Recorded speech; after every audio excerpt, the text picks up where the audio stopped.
नमस्कार। आकाशवाणी कटक आंचलिक संवाद पढ़ुछंती सरिता साहू। मुख्य संवाद। देश में गत 11 वर्ष में खदी हस्ततंत्र हस्तशिल्प क्षेत्र में उल्लेखनीय परिवर्तन देखा देछि। प्रत्येक क्षेत्र में कन्या संतान माने निजर उपस्थिति जाहिर करछंती बोली मन की बात रे कहिले प्रधानमंत्री। देश में 2,50,000 मध्यस्थींकर आवश्यकता उपरे गुरुत्वारोप कले जातीय आईन सेवा प्राधिकरण अध्यक्ष। नवरात्रि अवसर में आज राज्यर शक्तिपीठगुड़िक अनुष्ठित होछि सप्तमी पूजा एवं जलांतक रोगर प्रभाव और निराकरण संपर्क में सचेतनता सृष्टि उद्देश्य आज पालन करा जाउछि विश्व जलांतक दिवस।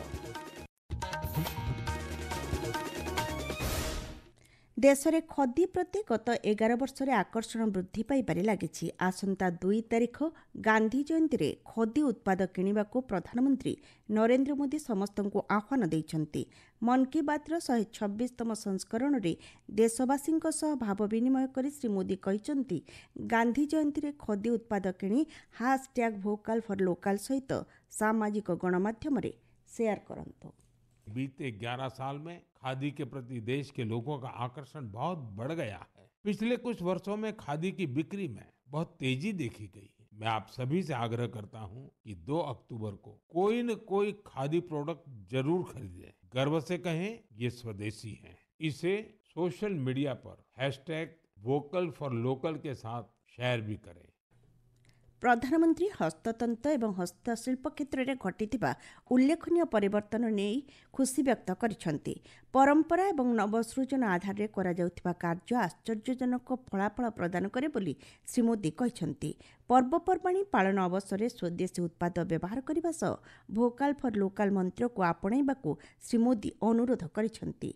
स्वदेशी उत्पाद व्यवहार द्वारा जड़े कारीगर कठिन परिश्रम को सम्मान मिलिबो एवं युव उद्योगीक स्वप्न साकार होई परिबो बोली प्रधानमंत्री कहिसेंति। आने वाले दिनों में एक के बाद एक त्योहार और खुशियां आने वाली। हर पर्व पर हम खरीदारी भी खूब करते और इस बार तो जीएसटी बचत उत्सव भी चल रहा। अगर हम ठान लें कि इस बार त्योहार सिर्फ स्वदेशी चीजों से ही मनाएंगे तो देखिएगा हमारे उत्सव की रौनक कई गुना बढ़ जाएगी। वोकल फॉर लोकल को खरीदारी का मंत्र बना दीजिए।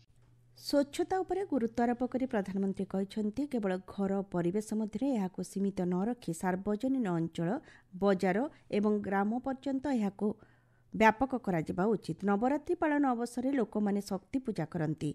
यह अवसर में श्री मोदी महिला सशक्तिकरण उपरे आलोकपात करिसेंति। व्यवसाय ठारू क्रीड़ा एवं शिक्षा ठारू विज्ञान पर्यंत प्रत्येक क्षेत्र में देशर कन्या संतान माने निजर उपस्थिति जाहिर करुछन्ति बोली प्रधानमंत्री कहिसेंति। छठ पूजा एवं एक विश्व महोत्सव में परिणत होइछि बोली प्रधानमंत्री कहिसेंति। एही महापर्व को यूनेस्कोर अकल्पनीय सांस्कृतिक ऐतिह्य तालिका सामिल करने को सरकार प्रयास जारी रखिछन्ति बोली से कहिसेंति। सरकारक प्रयास जोगु कोलकातार दुर्गा पूजा महोत्सव यूनेस्को तालिका अंतर्भुक्त होइछि। प्रधानमंत्री स्वाधीनता संग्रामी शहीद भगत सिंह एवं गायिका लता मंगेशकर को जन्मवार्षिकी स्मरण करी तांको संपर्क में आलोकपात करिसेंति। एही अवसर में श्री मोदी उभय को श्रद्धांजलि अर्पण करिसेंति। प्रधानमंत्री कहिसेंति आगामी दिन में विजया दशमी पालन कराजिबो। चलित वर्ष यह दिवस पालनर अन्य एक विशेषत्व होछि राष्ट्रीय स्वयंसेवक संघ प्रतिष्ठार 100 वर्ष पूरण। एक शताब्दीर यह यात्रा जेतिकी आश्चर्यजनक एवं अभूतपूर्व सेतिकी प्रेरणादायी बोली प्रधानमंत्री कहिसेंति। Doctor K V. हेडगेवार 1925 मसीह विजया दशमी दिन राष्ट्रीय स्वयंसेवक संघ प्रतिष्ठा करथिले। दीपावली पई समस्तଙ୍କୁ शुभेच्छा जणाइबा सह स्वदेशी किणी आत्मनिर्भरशील भारत अभियान को साकार करने को प्रधानमंत्री परामर्श देइछन्ति। नवरंगपुर जिलार उमरकोटଠାରେ प्रधानमंत्री नरेंद्र मोदी मासिकिया रेडियो कार्यक्रम मन की बात को विद्यालय और गणशिक्षा मंत्री नित्यानंद गंडक समेत अन्य कर्मकर्ता माने स्थानीय बीजेपी कार्यालय ठारे शुणिछन्ति। आपण माने आंचलिक संवाद शुणुछन्ति आकाशवाणी कटक केन्द्रରୁ।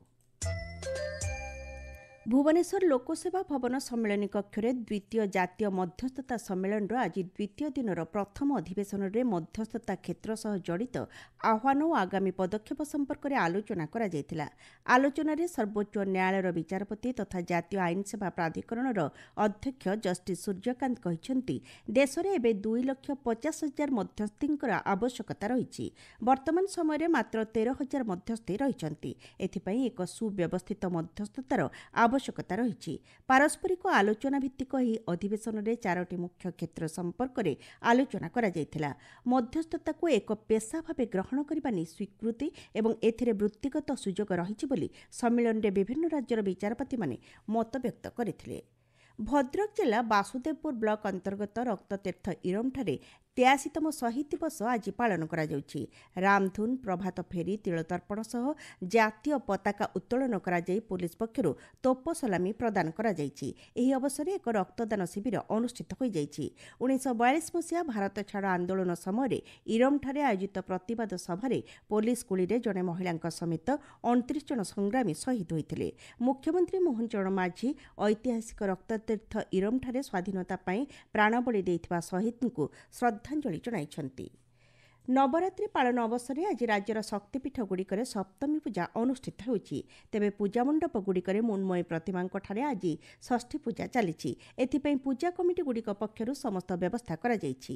ପୁରୀ ଶ୍ରୀମନ୍ଦିରରେ ଆଜିଠାରୁ ମା ବିମଳାଙ୍କ ନିକଟରେ ତ୍ରିଦିନାତ୍ମକ ସ୍ୱତନ୍ତ୍ର ପୂଜାବିଧି ଅନୁଷ୍ଠିତ ହେବ। ଶ୍ରୀମନ୍ଦିରରେ ବିଳମ୍ବିତ ରାତ୍ର ସମୟରେ ସନ୍ଧି ପୂଜା ହେବାର ପରମ୍ପରା ରହିଛି। ଏହି ସମୟ ମଧ୍ୟରେ ମହିଳାମାନେ ମା ବିମଳାଙ୍କର ଦର୍ଶନ କରିବା ଉପରେ କଟକଣା ଜାରି କରାଯାଇଛି। ସେହିପରି ଶ୍ରୀକ୍ଷେତ୍ର ବିଭିନ୍ନ ଶକ୍ତିପୀଠଗୁଡ଼ିକରେ ଆଜିଠାରୁ ସପ୍ତମୀ ପୂଜା ଆରମ୍ଭ ହେଉଛି। ମା ବିମଳାଙ୍କ ପ୍ରତିନିଧି ସ୍ୱରୂପା ମା କାକୁଡ଼ି ଖାଇଙ୍କର ମହାସପ୍ତମୀ ପୂଜା ଉପଲକ୍ଷେ ଶ୍ରଦ୍ଧାଳୁଙ୍କର ସମାଗମ ପରିଲକ୍ଷିତ ହୋଇଛି। ନୂଆପଡ଼ା ଜିଲ୍ଲା ଖଡ଼ିଆଳର ଅଧିଷ୍ଠାତ୍ରୀ ଦେବୀ ମା ସମଲେଶ୍ୱରୀ ଏବଂ ମା ରକ୍ତାମ୍ବରୀଙ୍କର ପୂଜା ଉପାସନା ପରମ୍ପରା ଅନୁଯାୟୀ ଚାଲିଛି। ସୁବର୍ଣ୍ଣପୁରର ଅଧିଷ୍ଠାତ୍ରୀ ଦେବୀ ସୁରେଶ୍ୱରୀ ଆଜି କାଳରାତ୍ରି ବେଶରେ ଭକ୍ତଙ୍କୁ ଦର୍ଶନ ଦେଉଛନ୍ତି। ଚଳିତ ବର୍ଷ କଟକ ସହରରେ 174ରୁ ଊର୍ଦ୍ଧ୍ୱ ମଣ୍ଡପରେ ଦେବୀ ଦୁର୍ଗା ଏବଂ ହରପାର୍ବତୀଙ୍କର ମୃଣ୍ମୟୀ ପ୍ରତିମା ପୂଜା ପାଉଛନ୍ତି।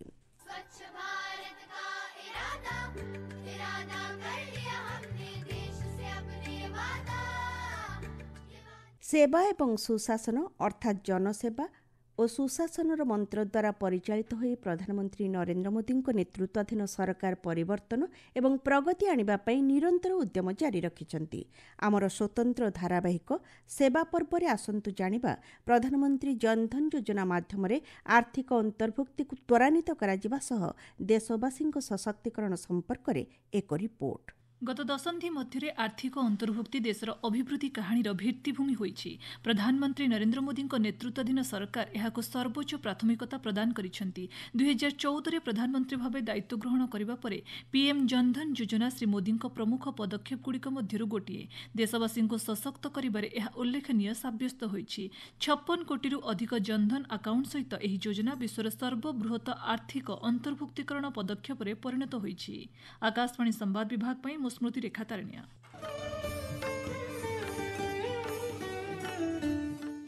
ଜଳାନ୍ତକ ରୋଗର ପ୍ରଭାବ ଓ ଏହାର ନିରାକରଣ ସମ୍ପର୍କରେ ଜନସଚେତନତା ସୃଷ୍ଟି କରିବା ନେଇ ଆଜି ବିଶ୍ୱ ଜଳାନ୍ତକ ଦିବସ ପାଳନ କରାଯାଉଛି। ଜଳାନ୍ତକ ଏକ ଭୂତାଣୁଜନିତ ରୋଗ। ଜଳାନ୍ତକ ପ୍ରତିଷେଧକ ଟୀକା ଉଦ୍ଭାବନ କରିଥିବା ବୈଜ୍ଞାନିକ ଲୁଇ ପାଶ୍ଚରଙ୍କ ସ୍ମୃତିରେ ବିଶ୍ୱ ସ୍ୱାସ୍ଥ୍ୟ ସଂଗଠନ ପକ୍ଷରୁ ଆଜିର ଦିନକୁ ସ୍ମରଣୀୟ କରିବା ପାଇଁ ଏହି ଦିବସ ପାଳନ କରାଯାଉଛି। ପରିବେଶ ସୁରକ୍ଷାରେ ନଦୀ ଏବଂ ଅନ୍ୟାନ୍ୟ ଜଳ ଉତ୍ସଗୁଡ଼ିକର ଭୂମିକା ଏବଂ ଏହାର ସଂରକ୍ଷଣ ନେଇ ସଚେତନତା ବୃଦ୍ଧି ଲକ୍ଷ୍ୟରେ ଆଜି ବିଶ୍ୱ ନଦୀ ଦିବସ ପାଳନ କରାଯାଉଛି।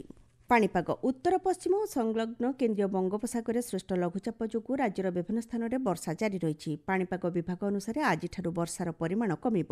ମୌସୁମୀର ପ୍ରଭାବରେ ରାଜ୍ୟର ମଧ୍ୟ ଉପକୂଳ ଅଞ୍ଚଳଗୁଡ଼ିକରେ ମଙ୍ଗଳବାର ପର୍ଯ୍ୟନ୍ତ କିଛି ସ୍ଥାନରେ ସ୍ୱଳ୍ପରୁ ମଧ୍ୟମ ଧରଣର ବର୍ଷା ଲାଗି ରହିବ। ଅନ୍ୟପକ୍ଷରେ ଆସନ୍ତା ବୁଧବାର 1 ତାରିଖ ଦିନ ବଙ୍ଗୋପସାଗରରେ ଆଉ ଏକ ଘୂର୍ଣ୍ଣିବଳୟ ସୃଷ୍ଟି ହେବାର ସମ୍ଭାବନା ରହିଛି। ମୁଖ୍ୟ ସମ୍ବାଦ ପୁଣି ଥରେ। ଦେଶରେ ଗତ 11 ବର୍ଷରେ ଖଦି, ହସ୍ତତନ୍ତ, ହସ୍ତଶିଳ୍ପ କ୍ଷେତ୍ରରେ ଉଲ୍ଲେଖନୀୟ ପରିବର୍ତ୍ତନ ଦେଖାଦେଇଛି। ପ୍ରତ୍ୟେକ କ୍ଷେତ୍ରରେ କନ୍ୟା ସନ୍ତାନମାନେ ନିଜର ଉପସ୍ଥିତି ଜାହିର କରୁଛନ୍ତି ବୋଲି ମନ୍ କି ବାତ୍ରେ କହିଲେ ପ୍ରଧାନମନ୍ତ୍ରୀ। ଦେଶରେ 2,50,000 ମଧ୍ୟସ୍ଥିଙ୍କର ଆବଶ୍ୟକତା ଉପରେ ଗୁରୁତ୍ୱାରୋପ କଲେ ଜାତୀୟ ଆଇନ ସେବା ପ୍ରାଧିକରଣର ଅଧ୍ୟକ୍ଷ।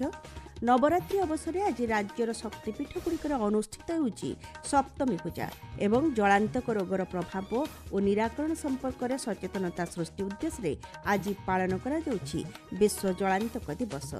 आंचलिक संवाद वर्तमान पई एतिकी। परवर्ती संवाद आपण माने सुनि परिबे संध्या 6:45 रे।